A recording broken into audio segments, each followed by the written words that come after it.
सभी का बहुत बहुत स्वागत है। मेरा नाम रूबिका लियाकत है। न्यूज़ 18 इंडिया पर आप देख रहे हैं गूंज। कल लोकतंत्र की जीत की गूंज अब से 13 घंटे बाद सुनाई देना शुरू हो जाएगी। सरकार बनाने का काउंटडाउन शुरू हो जाएगा, लेकिन उससे पहले क्या शुरू हुआ है? वही पुरानी गूंज, शक, शुबह, शिकायतों का दौर। हम जीते तो लोकतंत्र की जीत, हम हारे तो चुनाव आयोग इज वीक।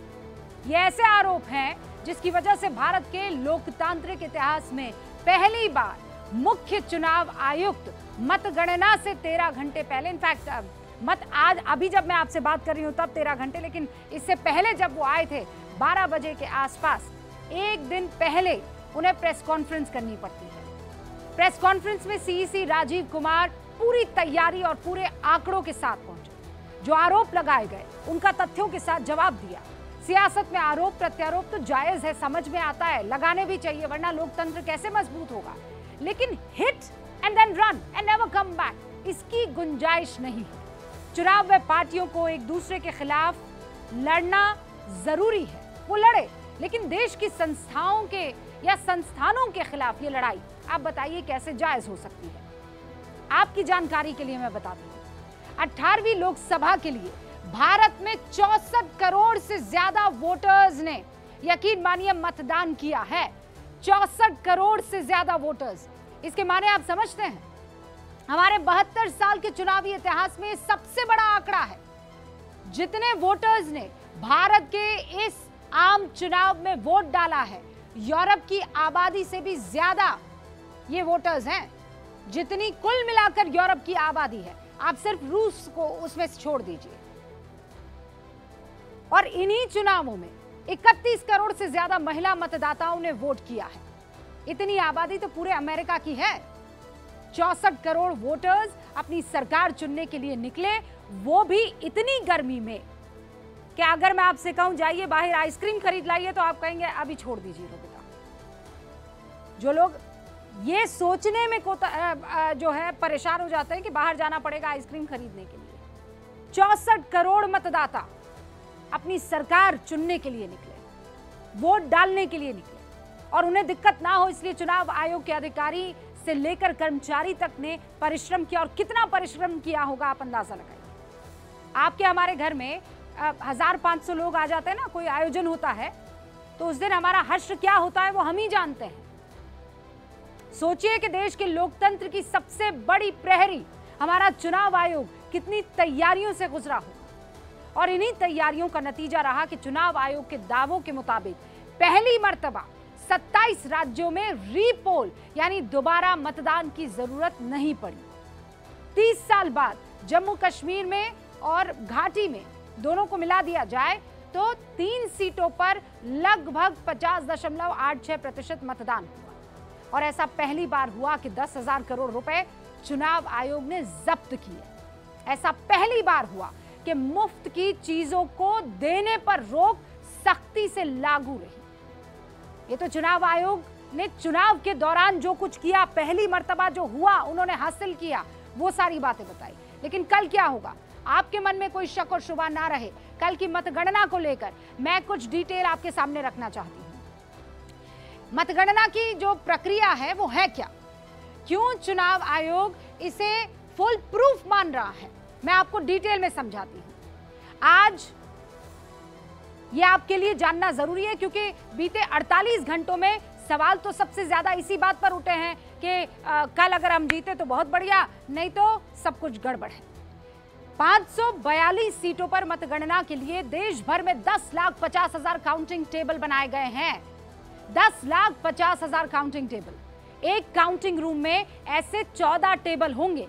हर टेबल पर उस इलाके के उम्मीदवार के काउंटिंग एजेंट होंगे, उस उम्मीदवार की तरफ से वो रिप्रेजेंटेटिव होंगे। चुनाव आयोग के मुताबिक इन बूथों पर कम से कम 30 से 35 लाख लोग मौजूद रहेंगे। जब वोटिंग के बाद ईवीएम को स्ट्रांग रूम में ले जाया जाता है ना, जब वोटिंग खत्म हो जाती है और जब स्ट्रांग रूम में उसे ले जाया जाता है, तब भी उम्मीदवारों के एजेंट की मौजूदगी में उसे सील किया जाता है कि देख लो भाई, ये रही ईवीएम, इसको हम सील कर रहे हैं। ईवीएम सील करने से पहले भी ऐसा ही होता है। और जब स्ट्रांग रूम खोला जाता है ना, तब भी ये सुनिश्चित किया जाता है कि वहां उम्मीदवारों के एजेंट मौजूद रहे। हर काउंटिंग टेबल पर एक रिटर्निंग ऑफिसर होता है, एक असिस्टेंट रिटर्निंग ऑफिसर होता है, और कल भी रहेगा। ये आरओ या एआरओ कौन होता है? ये चुनाव आयोग द्वारा नियुक्त अधिकारी होता है। हर राउंड की काउंटिंग के बाद ये अधिकारी यानी आरओ और एआरओ रिजल्ट वहां मौजूद मॉनिटर पर डालेंगे, ताकि सभी एजेंट उसको आराम से देख लें। सभी एजेंट कौन? जितने भी उम्मीदवार हैं उनके काउंटिंग एजेंट वहां पर रहेंगे। काउंटिंग के दौरान जो भी परेशानी होगी, काउंटिंग एजेंट आरओ एआरओ को तुरंत बता सकते हैं और उसका समाधान वहीं किया जाएगा। और ऐसा नहीं है कि आरोप लगाने वाले कुछ तथाकथित बुद्धिजीवियों को यह जानकारी नहीं है, सबको सब मालूम है। ये प्रोसेस चुनाव आयोग 72 सालों से अपनाता रहा है। लेकिन वो कहावत है ना कि जब तक सच जूता पहनता है, झूठ पूरी दुनिया के चक्कर लगा लेता है। मनगढ़ंत आरोपों के दम पर जीने वाले लोग यही नुस्खा अपनाकर जिंदगी बसर कर लेते हैं, यकीन मानिए। और इसीलिए आज गूंज में ये सवाल पूछना बेहद जरूरी है कि इतने पारदर्शी लोकतंत्र में चुनाव आयोग पर सवाल उठाने का मकसद क्या है? क्यों बिना पुख्ता सबूत के देश की संस्थाओं को कटघरे में खड़ा किया जा रहा है? इन्हीं सवालों पर आज होगी हमारी गूंज, लेकिन उससे पहले मेहमानों से आपका तारुफ।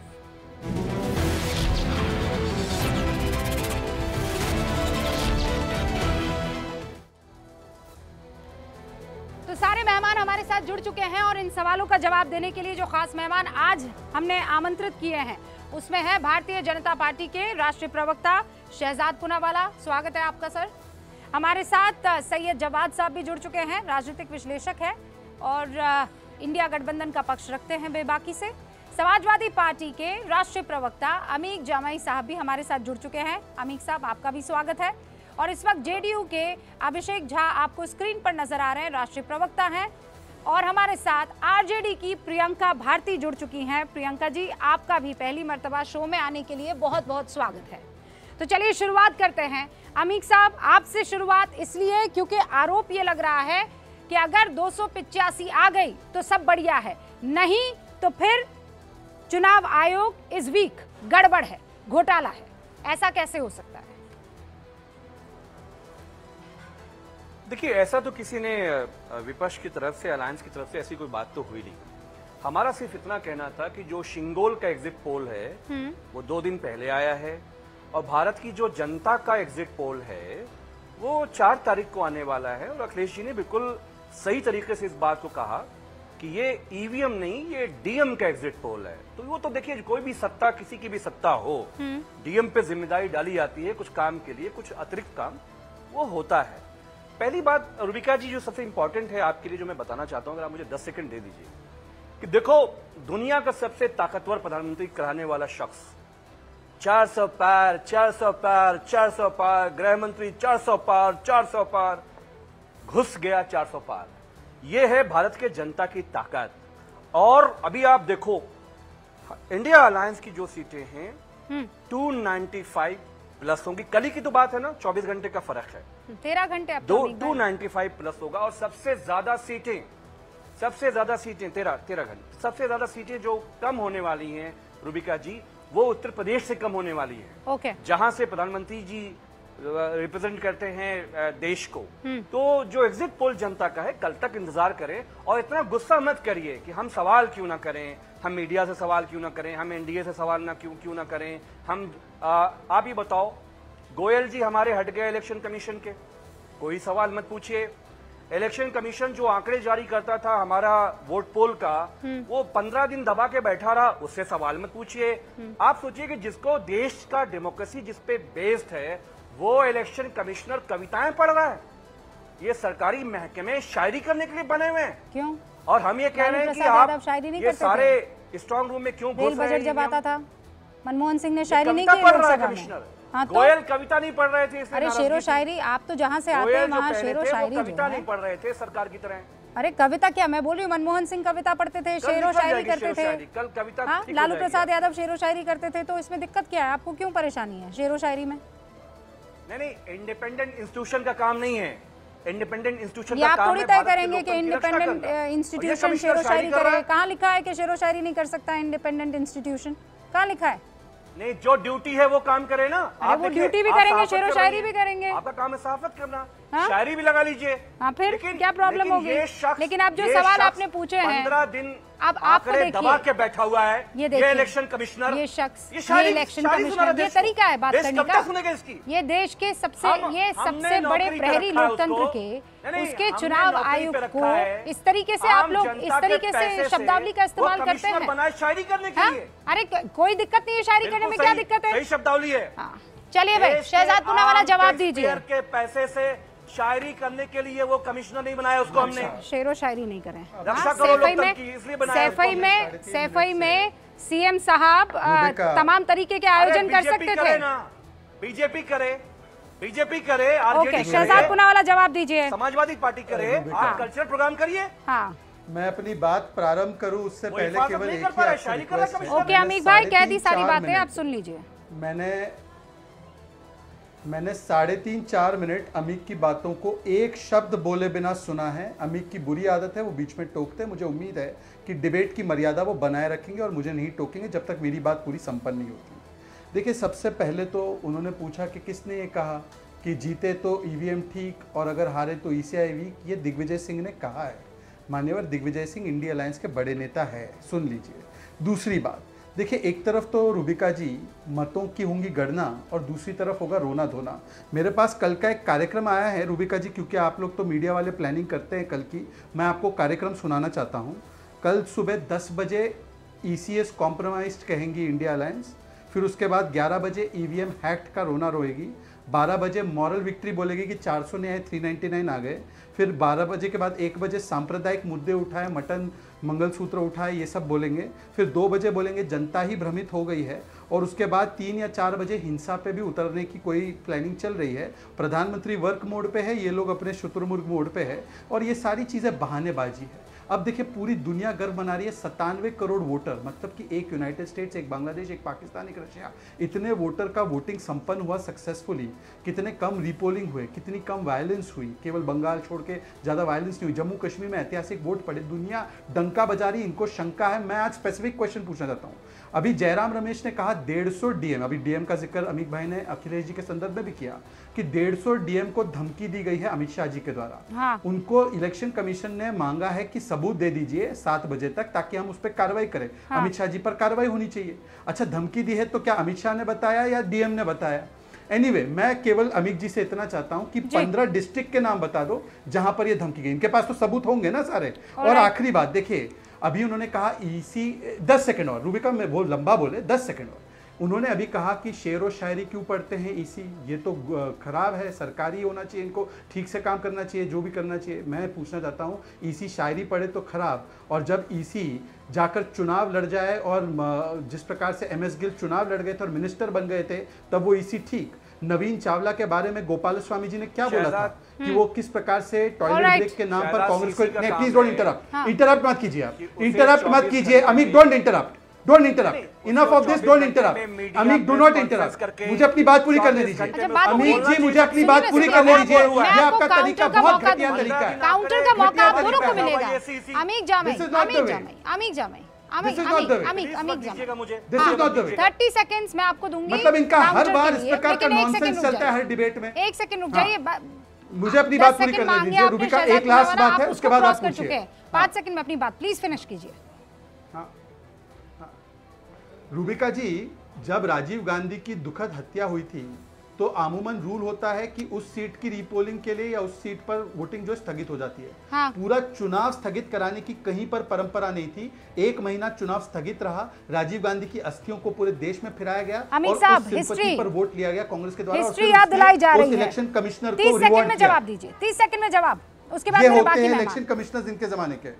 मेरा मुझे डिस्ट्रिक्ट के नाम बताइए जहां पर डीएम को प्रेशर किया जा रहा है। कहना है कि सीसी का काम, अच्छा आप चुप रहोगे, समाजवादी ठीक, पार्टी का ठीक, सिर्फ ये कहना है कि जो ये अमीक जमाई, आप पहले तो अपनी बदतमीजी अपने घर में और अपनी पार्टी में सीमित रखिए। अरे भाई, गुंडों की और सड़क छाप लोगों की दोनों पार्टी रुक जो आपकी जाइए, है ना, क्यों ये इतना सड़क गुस्सा छाप कर भाषा रहे अपने हैं? घर में चलाओ कल- या अपनी कल- पार्टी के मंच पे कल चलाओ, का दिन अपनी पार्टी में और आज तो अपने मंच में चलाओ। एक ये सेकंड, सड़क छाप शहजाद भाषा। पूनावाला, और बताओ कि शहजाद 150 पूनावाला, अमीक जाओ, 150 दोनों रुकिए, दोनों शांत हो जाइए, 150 पहले के नाम शांत हो बताओ। जाइए, पहले शांत हो जाइए। शहजाद को पानी दीजिए, पानी अमीक पिलाइए, जमाई पानी की पिलाइए। बारी है, पहले इनको वो बोल बोलिए लें, कि उसके बाद भाषा मैं पे आपको मर्यादा मौका दूंगी रखिए। ना। ओके शहजाद रुकिए एक सेकंड, जमाई।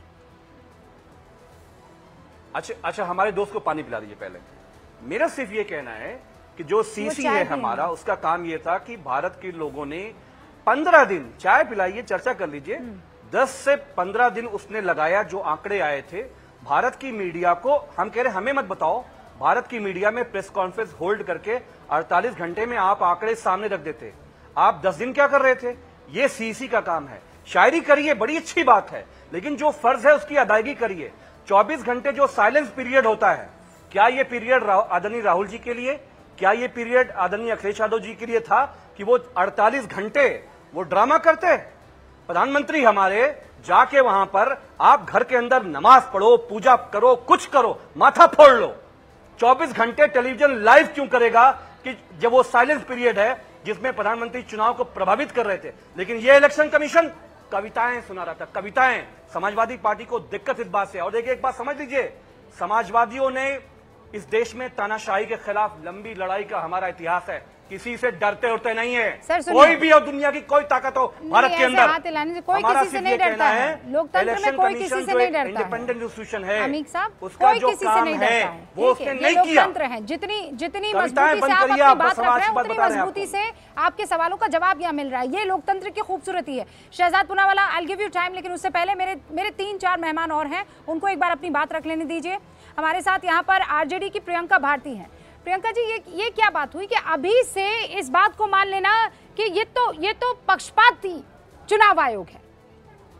जीत गए तो सब बढ़िया, नहीं जीते तो हमें पता था ये तो पक्षपाती है। यानी आपके मन में कहीं ना कहीं इस बात को लेकर आप कॉन्फिडेंट हैं कि कल हम नहीं जीत रहे हैं, इसीलिए तो प्लान बी तैयार कर दिया है ना आपने। रूबिका जी, जीत को लेके तो हम इफ और बट रखते ही नहीं है। ये श्योर है कि हम जीत रहे हैं, क्योंकि जो एग्जिट पोल आ रहा है वो एग्जिट पोल भाजपा के कार्यालय से आ रहा है। जनता के एग्जिट पोल में कल ये एग्जिट पोल का भी एग्जिट हो जाएगा, क्योंकि हम चुनाव मुद्दों पर लड़ रहे थे। हम चुनाव लड़ रहे थे बेरोजगारी पे, महंगाई पे, गरीबी पे, भूखमरी पे, और आज भी हम उसी पे डटे हुए हैं। आपने देखा होगा कि कल का ही न्यूज आ रहा है कि 5% टोल टैक्स को बढ़ा दिया गया है, और साथ ही साथ दूध के दामों में भी 2 रुपए की बढ़ोतरी हुई। तो इसके खिलाफ हम लड़ रहे हैं। कहा जाता था पहले कि प्याज के दाम जब देश में बढ़ते थे तो अच्छी सरकारें धराशायी हो जाती थी, पर शायद आज बहुत लोगों को फर्क नहीं पड़ता है जिनके घरों में दूध और प्याज पहुंचा रहे हैं भाजपा के कार्यालय से लोग। लेकिन जनता हमारे साथ आ चुकी थी। आपने देखा होगा अरुणाचल प्रदेश में क्या हो रहा था, कैसे जीत गया अरुणाचल प्रदेश? क्या बोल रही हैं? दूध और ये टोल टैक्स और ये सब बढ़ रहा था, तो ये भाजपा के कार्यालय से जा रहा था उनके पास, तो कैसे जीत गए? 60 में से 46 कैसे जीत गए? रूबिका जी, मैं आपको क्या भाजपा के कार्यालय से पहुंच रहा था उनके पास। जनता इतनी गुलाम हो ही नहीं सकती है। तो अरुणाचल प्रदेश की जनता गुलाम है, उसको वो वोट दे। अरुणाचल प्रदेश की जनता गुलाम है और पूरे देश की जनता के सवाल का जवाब दीजिए ना प्रियंका जी। अरे कल मैं तो बहुत दूर जा भी नहीं रही हूँ, अरुणाचल प्रदेश के नतीजे कल ही आए हैं। जनता गुलाम है अरुणाचल प्रदेश की। 2019 के नतीजे भी आए थे, जिसको लोगों ने देखा था कि कैसे सैनिकों की लाशों पर वोट मांगे गए थे। लेकिन तो ये इस बार तो आप लोग कह रहे थे पुलवामा नहीं हुआ ना, पुलवामा जैसा कुछ भी। इस चुनाव में तो फिर मान लीजिएगा ना, अगर कल आपने जो कहा है वो नहीं होता है और जो एग्जिट पोल के नतीजे हैं वो एग्जैक्ट होते हैं, तो मान लीजिएगा ना। हम क्या कहें आपको, शुरुआत करने से पहले बोल दिया ना, इफ और बट का कोई सिचुएशन नहीं है। इंडिया की सरकार ओहो, ये कोई बच्चों का खेल थोड़ी है।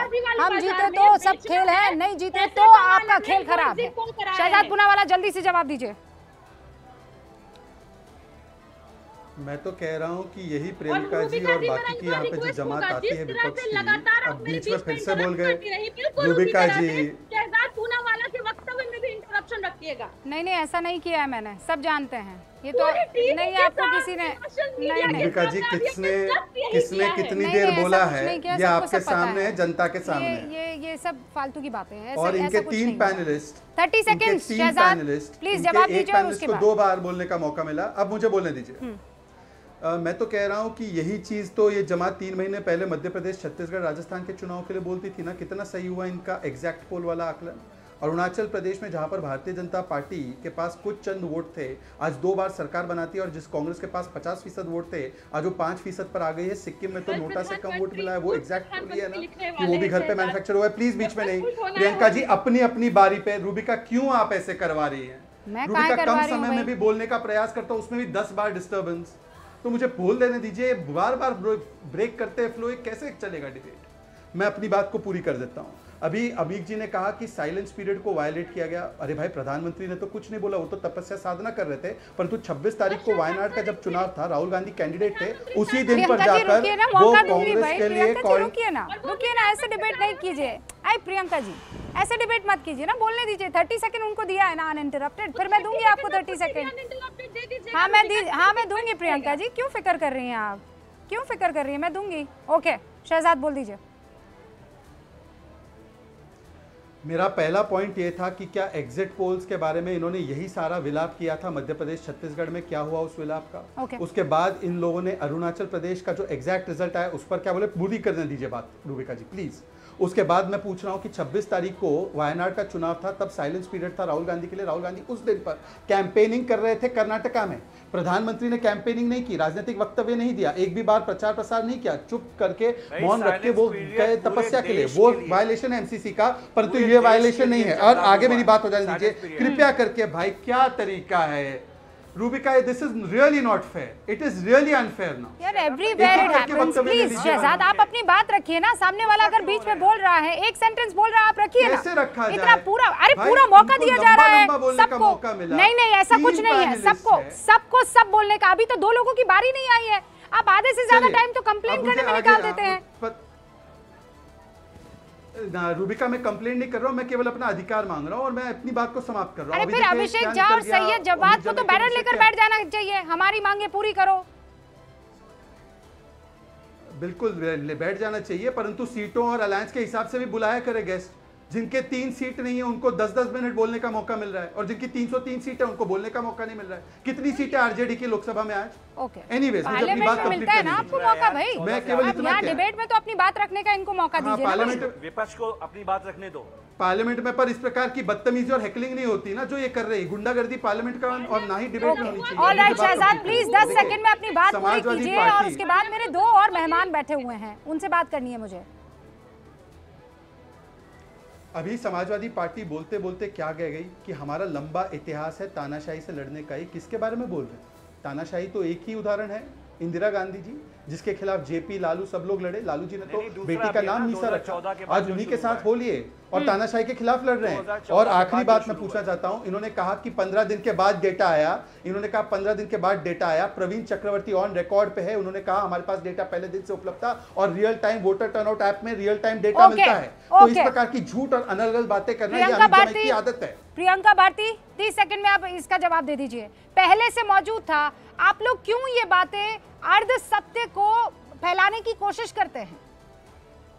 रूबिका जी वो अर्ध सत्य नहीं है। उत्तर प्रदेश में जो हुआ सबने दिखा, 1 नहीं 2 नहीं 3 नहीं, सीधे 8 बार वोट किया भाजपा के कार्यकर्ता ने, और इस पे चुनाव आयोग ने भी इसको देखा। जो हुआ देश इसको भूला नहीं, कोर्ट ने उस पर टिप्पणी की, तब जाकर वहाँ पर न्याय हुआ। और अभी शहजाद पूनावाला कह रहे थे प्रधानमंत्री ध्यान कर रहे थे, नहीं वो पश्चात गए थे, अपने कुकर्मों का पश्चाताप करने गए थे, और अब वो रिटायरमेंट प्लान ले रहे हैं। जिन लोगों की पार्टी का चरित्र बूथ लेकर भाग जाना हो, बैलेट बॉक्स लेकर भाग जाना हो, वो बात कर रही हैं चुनावी धांधलियों की। देखिए प्रियंका जी, कोर्ट में संज्ञान नहीं लिया था, चुनाव आयोग ने पहले फैक्ट्स रखना जरूरी है। चुनाव आयोग ने पहले, प्रियंका जी मेरी बात सुनिए आप पहले। आपने जो आरोप लगाया है वो गलत है। पहले चुनाव आयोग ने फैसला लिया, पहले चुनाव आयोग ने नहीं, आपने कहा कोर्ट को इंटरवीन करना पड़ा, विच इज रॉन्ग। कोर्ट को इंटरवीन करना पड़ा, ये गलत बात है। चुनाव आयोग ने फौरन, आप ऐसे नेशनल टीवी पर गलत फैक्ट थोड़ी बोल सकती हैं। कहाँ से पढ़ के आई हैं आप? क्या क्या ये कहाँ खबर आपने पढ़ी है? कर रही हूँ, कोर्ट ने उस पर संज्ञान लिया, नहीं लिया क्या? अरे पहले चुनाव आयोग ने पहले कार्रवाई की है उस पूरे मसले पर। भी निकला क्या? उसके बाद भी निकला क्या होता है? गोल्ड पोस्ट चेंज मत कीजिए। आपने गलत आरोप लगाया, उसको ठीक करना जरूरी था। अभिषेक झा भी हमारे साथ बने हुए, जेडीयू के राष्ट्रीय प्रवक्ता। अभिषेक जी, आप सुन रहे हैं ना, चुनाव आयोग की सारी खामियां आज यहाँ पर विपक्ष की तरफ से बताई जा रही है, लेकिन ये खामियां अगर जीत जाते हैं ये लोग तो किसी सारी खामियों पर जो है पर्दा पड़ जाएगा, फिर कोई दिक्कत नहीं होगी। रूबिका जी, बट इसका कोई चांस ही नहीं है। मैं उम्मीद करूंगा रूबिका जी कि मुझे बोलने का पर्याप्त मौका मिलेगा। पहले प्रियंका जी को शांत कराइए, बड़ी बेचैन लग रही है प्रियंका जी। खैर, बेचैनी कल के लिए बचा के रखें, बढ़िया रहेगा, अच्छा रहेगा। देखिए, हमारे विपक्ष के साथियों की स्थिति यही है, हमारे विपक्ष के साथियों की स्थिति एक ऐसे ही बच्चे की तरह है जो एग्जाम से पहले तैयारी नहीं करता है, पढ़ता नहीं है, ध्यान नहीं देता है। उसको मालूम है कि एग्जाम में फेल होगा, फेल होने से पहले, रिजल्ट आने से पहले अलग अलग तरह के बहाने बनाने लगता है। अभी अमीक साहब को लग रहा था कि चुनाव आयोग की तरफ से अगर जो पदाधिकारी उनके हैं अगर वो कोई शायरी करते हैं तो डिस सीरियस है। इसका मतलब इनके जितने नेताओं ने आज तक शायरियाँ की हैं वो सब डिस सीरियस थे। लालू जी ने कहा था सदन के अंदर, तुम मुझको न चाहो तो कोई बात नहीं, तुम किसी और को चाहोगे तो बड़ी मुश्किल होगी। मैं अखिलेश यादव जी का एक शायरी कोट करता हूँ और कल वो एकदम फिट बैठेगी, मैं बता रहा हूँ। बताइए, अखिलेश जी ने 10 फरवरी, अरे शांत रहिए ना, आपने अपने मौके में बोल दिया, शांत रहिए, शांत रहिए। बहुत अच्छी शायरी करते थे। अरे भैया, आपके हिसाब से शायरी करने वाला हर इंसान डिस सीरियस है, सुन लीजिए ना। अरे भाई, अपने नेता की शायरी सुन लीजिए। रूबिका जी, ऐसे डिबेट नहीं चलता, बारी का इंतजार कीजिए। 15 मिनट बाद अभिषेक झा को मौका मिला है, 15 मिनट बाद, और अब आप उनको बीच में हैकल करेंगे तो ये गलत बात है। अमीक जमाई, गलत बात, ये अच्छा नहीं है। स्क्रीन पर अभिषेक झा। देखिए, आप अखिलेश जी की एक शायरी मैं भी सुना देता हूं, कल वो फिर से शायरी को बोलेंगे तो बड़ा अच्छा लगेगा। अखिलेश जी ने सदन के अंदर कहा था, आज तक खामोश बैठे इसी गम में, महफिल लूट ले गया कोई जबकि सजाई हमने। अरे भाई, इंडिया अलायंस वालों ने बहुत अच्छी महफिल सजाई, लेकिन लूट कर एनडीए वाले ही लेकर जाएंगे और जनता के आशीर्वाद से लूट कर लेकर के जाएंगे। मसला साफ है कि एग्जिट पोल्स सभी चैनल्स के आए हैं, सभी एजेंसीज के आए हैं, एक ही और इशारा कर रहे हैं। अभी भी इनको उम्मीद है 295 का लक्ष्य रख रहे हैं, लेकिन आप देखिएगा, ये कह रहे हैं एग्जिट पोल तो सारे ट्विक्ड है, ट्विस्टेड है। अभी आपने सुना नहीं, प्रियंका भारती तो कहने लगी है तो बीजेपी के कार्यालय से आए हैं। क्या कह सकती हैं प्रियंका जी, उनके पास क्या ऑप्शन है? एक तो प्रियंका जी और अमीक भाई, मैं आपको एक बात बता दूं, भारतीय जनता पार्टी के कार्यालय से आते तो आपको 140 काहे दे रहे होते, 400 पार ही ना जाते। वो भी नहीं देते हैं? क्यों देते आप? जबरदस्ती क्यों देते आपको? 400 पार ही ना ले जाते। तौर पर कहा कि इनकी स्थिति इसी विद्यार्थी की जैसी है। अभी ये कहेंगे क्लास नहीं चलती है, कभी कहेंगे टीचर्स नहीं पढ़ाते हैं, कभी कहेंगे पेन में इंक नहीं है, कभी कहेंगे हम परीक्षा देने नहीं पहुंच पा रहे। ये इनकी स्थिति बस मैं आ रही हूं अमीक साहब, आ रही हूं। और मैं आपको एक बात बता देता हूं, कल इनके पास और स्ट्रॉन्ग एलिगेशंस होंगे चुनाव आयोग के खिलाफ, आप लोगों के खिलाफ, देश की जनता के खिलाफ। और ये समझते नहीं कि जब इस तरह का आचरण ये प्रस्तुत करते हैं और चुनाव आयोग पर भरोसा नहीं करते हैं, ईवीएम की पद्धति पर भरोसा नहीं करते हैं, देश के लोकतंत्र पर भरोसा नहीं करते हैं, संविधान को ताक पर रखते हैं, तो उस वक्त इनकी इमेज और खराब होती है। ऑलराइट, ठीक है, ठीक है। सैयद जवाद, एक बार आप अपनी बात रखिए और उसके बाद अमीक जमाई मैं आपको मौका दूंगी। सैयद जवाद। बहुत बहुत शुक्रिया रूबिका आपका कि आखिर में मौका दिया आपने, और सबको मैंने खामोशी के साथ सुना है।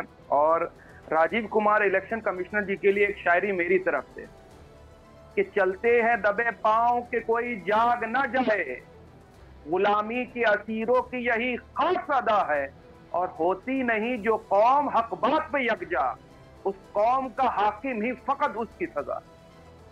और ये आज पहला मैंने चुनाव 2019 के बाद 2024 का देखा जिसमें सबसे ज्यादा अगर झूठ बोला तो हमारे देश के आदरणीय प्रधानमंत्री जी ने बोला, और इलेक्शन कमीशन जो है वो मुख्य दर्शक बन करके तमाशबीन की तरीके से तमाशा देखता रहा। आप ये बात कह रही हैं, और विपक्ष के आरोपों पे, चंडीगढ़ में जब लोकतंत्र लूटा जा रहा था तो वहां पर मुख्य दर्शक बने कौन देख रहे थे? जब यही रामपुर के अंदर बाई इलेक्शन हो रहा था, किस तरीके से लोगों को वोट नहीं देने दिया गया, इलेक्शन कमीशन क्या मुंह देख रहा था? और यही अभी संभल के अंदर जिस तरीके से लोगों को वोट डालने नहीं दिया जा रहा था, पुलिस प्रशासन ने बाकायदा लाठियां बरसाई, तब इलेक्शन कमिश्नर क्या मुंह देख रहा था बैठ करके। यही विधानसभा के अंदर 12-14 हजार वोट से 83 सीट से केशव प्रसाद मौर्य हार चुके थे, उसके बाद उनको सर्टिफिकेट नहीं मिल रहा था। क्या हमने नहीं देखा? क्या हमने नहीं देखा डीएम के अंदर बहुत जगह? मतलब आप लोगों को जब बिल्कुल भी यकीन नहीं है चुनाव आयोग पर, तो आप लोग चुनाव लड़े ही क्यों? मैं तो ये नहीं समझ पा रही हूँ।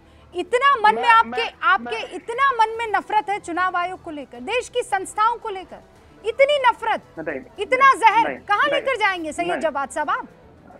ये जहर, देखिए लोकतंत्र में सवाल होते हैं। कल को आप देश की जनता को भी इसी तरीके से कोसने लगेंगे। आज आपने संस्थाओं को पकड़ा, मीडिया को पकड़ा, जब उससे मन नहीं भरेगा आप जनता को इस तरीके से कोसना लगेंगे। कब तक करेंगे प्रभु ये? सुनिए, 52 डिग्री 53 डिग्री टेम्परेचर अब तक का सबसे ज्यादा गर्मी बढ़ाने वाला। और सुनिए सर, एक बड़ी खबर आ गई है, ताज एक्सप्रेस की 2 बोगियों में आग लग गई है। दिल्ली के तुगलकाबाद और ओखला से ये ताज एक्सप्रेस गुजर रही थी।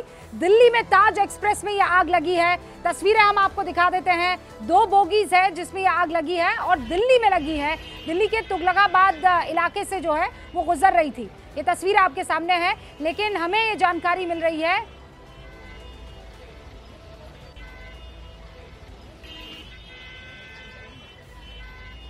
कि 2 बोगियों में आग लगी है।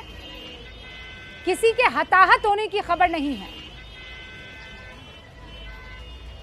सभी यात्रियों को सुरक्षित निकाल लिया गया है। दमकल की 5 गाड़ियां आग बुझाने में इस वक्त जुटी हुई हैं और शुक्र इस बात का है कि कोई हताहत नहीं हुआ है। ये तस्वीरें दिखाना जरूरी था। शहजादपुरा वाला, अब जवाब दीजिए।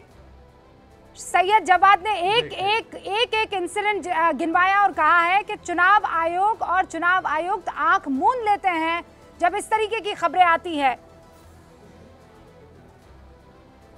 देखिए ऐसा है, 7 फेज की वोटिंग हुई और 5 फेज का मेल्टडाउन है। पहले ओपिनियन पोल पे, फिर मीडिया पर, फिर ईवीएम ईसीआई पर, एग्जिट पोल पर और कल जाकर जनता पर भी ये मेल्टडाउन होगा। इसी की श्रृंखला में उन्होंने मेल्टडाउन जो किया, इनको पूछिए पश्चिम बंगाल में 2013, 2018, 2023 लगातार पंचायती चुनाव में 20-20 हजार सीटें अनकंटेस्टेड गई। सुप्रीम कोर्ट ने टिप्पणी की, एक शब्द बोला इंडिया अलायंस के नेताओं ने।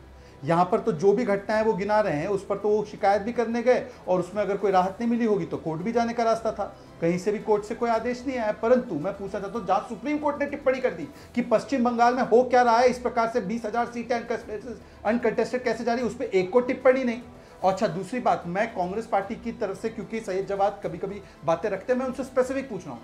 150 डीएम को फोन किया ना, आप मुझे 15 डिस्ट्रिक्ट के नाम बता दो जहां ये किया। ये तो लोकतंत्र की भलाई के लिए ना। आप रूबिका का शो लाखों करोड़ों लोग देख रहे हैं, अभी एक्सपोज कर दो, बीजेपी को एक्सपोज कर दो, अमित शाह जी को एक्सपोज कर दो कि ये डीएम को फोन करके दबाव डाला जा रहा था। कल वोटिंग का काउंटिंग है, आपकी तो नैतिक जिम्मेदारी है। बताइए कौन से डीएम थे, बताइए कौन से डिस्ट्रिक्ट थे।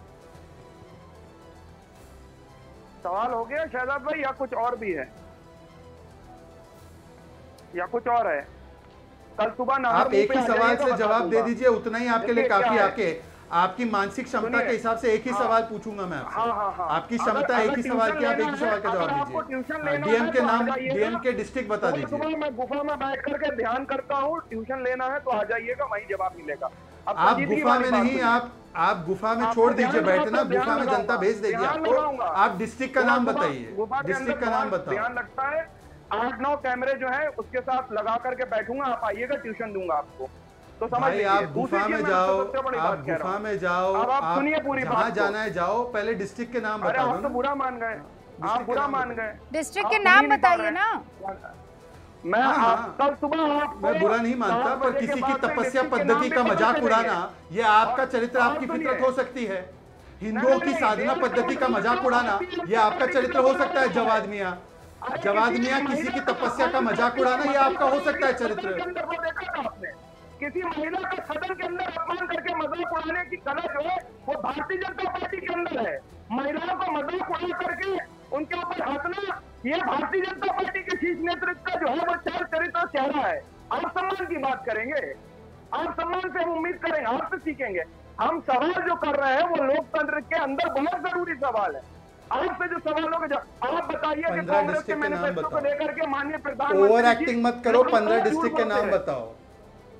मैं आपसे ये रूबिका जी ओवर एक्टिंग के थोड़े पैसे काटना और 15 डिस्ट्रिक्ट के नाम लीजिए। ये ओवर एक्टिंग एक बात तो इम्पोर्टेंट है ना, एक बात तो इम्पोर्टेंट है ना, सही जवाब 15 डिस्ट्रिक्ट वो कौन है, ये बड़ी बात है ना। अमीक जमाई आपके पास वो नाम है, ये बड़ी बात है ना, कोई छोटे मोटे नेता ने नहीं कहा है। अगर देश का गृह मंत्री कहीं डीएम से बात कर रहा है तो वो कौन से 15 ऐसे जिला है जिनके डिस्ट्रिक्ट मजिस्ट्रेट से बात हो रही है, नाम तो बता दीजिए।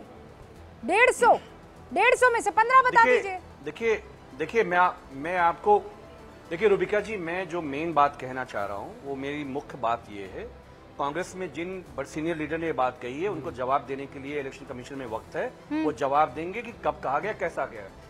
मेरा एक इंपॉर्टेंट बात है, 10 सेकंड। देखिए शिंगोल के एग्जिट पोल ने बीजेपी को परसों से खुश कर रखा है, प्राइम मिनिस्टर को परसों से खुश कर रखा है, लेकिन शहजाद भाई के चेहरे पे खुशी ही नहीं है, समझ ही नहीं आ रहा, उनको उम्मीद ही नहीं है, यकीन नहीं है अपने ऊपर कि ऐसा कुछ जीत होने वाली है। तो सवाल ये है कि इतना अनकंफर्ट क्यों है भारतीय जनता पार्टी के लोग? अनकंफर्ट इसलिए है कि कल जो जनता का बॉडी लैंग्वेज एक्सपर्ट बन गए, वो नरेंद्र मोदी के खिलाफ आने वाला है, भारतीय जनता पार्टी के खिलाफ आने वाला है, इसलिए शिंगोल का ये माहौल भी इन्हें समझ में नहीं आ रहा है एग्जिट पोल का। तो हमारा ये कहना है कि कल की दूरी है। देखिए हमारी विचारधाराओं का शदीद टकराव है, मैं आपसे दोबारा कह रहा हूं इस बात का, लेकिन फैसला जो भी होगा, अगर नरेंद्र मोदी जी के खिलाफ फैसला जाता है तो शहजाद भाई को भी, आपको भी, प्रधानमंत्री को भी एक्सेप्ट करना पड़ेगा। अगर जनता का फैसला हमारे खिलाफ आता है तो हमको भी उसको एक्सेप्ट करना पड़ेगा। हमें ये नहीं कहना है कि हम अजय हैं, हमें कोई हरा नहीं सकता। 400 करना पड़ेगा, हो गया पार, वही तो नहीं हो रहा है ना, एक्सेप्ट करना पड़ेगा। आप जीते तब भी एक्सेप्ट करना पड़ेगा और नहीं जीते तब भी एक्सेप्ट करना पड़ेगा। इतना मत बोलो रूबिका लियाकत। अरे अमीक जमाई इतना मत ऐसे करो ना कि कल ऐसे मुंह छुपाना पड़े। मैं तो कह रही हूँ अग्रिम बधाई आपको कि कल 80 में से 80 सीटें जो है आपको मिले। मैं तो आपके लिए दुआ भी पढ़ लूंगी, हम कहेंगे मैं तो आपके लिए दुआ भी कर लूंगी, लेकिन ऐसी बातें मत करो ना कि कल जो है जब ईवीएम के नतीजे आए तो ऐसे की जगह आपको ऐसे करना पड़ जाए। एक सिंपल सी बात है, मुस्कुराहट आप भी चेहरे पे रखिए, हम भी, लोकतंत्र की जीत होगी ना, चाहे आप सत्ता में आए या बीजेपी सत्ता में आए। नाराज मत होइए। मैं कहाँ नाराज हो रही हूँ? इलेक्शन कमीशन पापा है, प्राइम मिनिस्टर पापा है, गृह मंत्री पापा है, पापा से कोई सवाल ना करे। आपके पापा हैं? पापा से सवाल कोई ना करे। अमीक भाई आपके पापा हैं? काम क्या है? मुझे तो आपने मिलवाया नहीं। काम क्या है? आपके पापा है अमीक भाई? क्या पापा ने मोदी जी आपके पापा है? मुझे पता नहीं था। जंग रुकवा दी। गृह मंत्री जी आपके पापा है? मुझे नहीं पता था। पापा ने इजराइल को मुझे लगा जमाई साहब आपके अब्बा होंगे, माशाल्लाह अच्छे से आप दिखाएंगे मुझे, नमाज वमाज पढ़ते होंगे, कुरान वुरान पढ़ते होंगे, लेकिन आपने तो आज घोषित कर दिया कि आपके पापा कौन है। चलिए अब कल पता लग जाएगा लोकतंत्र में कौन है किसका पापा। बहुत बहुत शुक्रिया हमसे जुड़ने के लिए, हमारे साथ जुड़ने के लिए। आप देखते रहिए न्यूज़ 18 इंडिया।